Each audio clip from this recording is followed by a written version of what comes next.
ঈদযাত্রার প্রথম দিনে সড়কে যাত্রীদের ভিড় কম ছিল, চোখে পড়েনি কোনো বিশৃঙ্খলা। তবে সড়কপথে টিকিটের দাম বাড়তি রাখা হচ্ছে এমন অভিযোগ যাত্রীদের।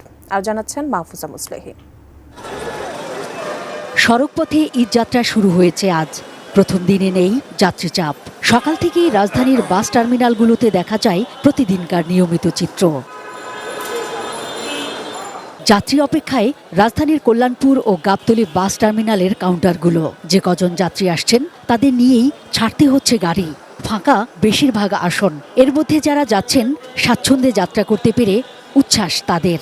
ঈদের প্রথম দিনে আসছে, টিকিট পাচ্ছি, কোনো ভোগান্তি নেই। কাউন্টারে 2 ঘন্টায় অপেক্ষা করতেছি, তাও ভালো লাগতেছে। বাড়ি যাচ্ছি, সবার সাথে দেখা হবে, ঈদের সময় আনন্দ করব এই জন্য। তবে যাত্রীরা বলছেন ভিড় কম থাকলেও টিকিটের সংকট দেখিয়ে অতিরিক্ত ভাড়া আদায় করা হচ্ছে। এক্ষেত্রে তেলের দাম বাড়ার অজুহাত পরিবহন সংশ্লিষ্টদের। টিকিট আছে তারপরে বলতেছে টিকিট নাই।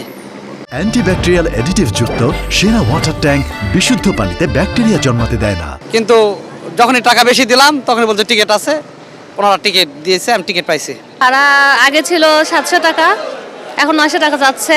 বেশি ভাড়া দিয়ে হলেও যেতে হবে, বাবা মা আশা করে বসে আছে। তেলের দাম অনুযায়ী তো ভাড়াটা নির্ধারিত হয়েছে। 40 গাড়ি যাচ্ছে 20 জন 25 জনের মতো। 20 জন 25 জন আমাদের মালিকের লস না।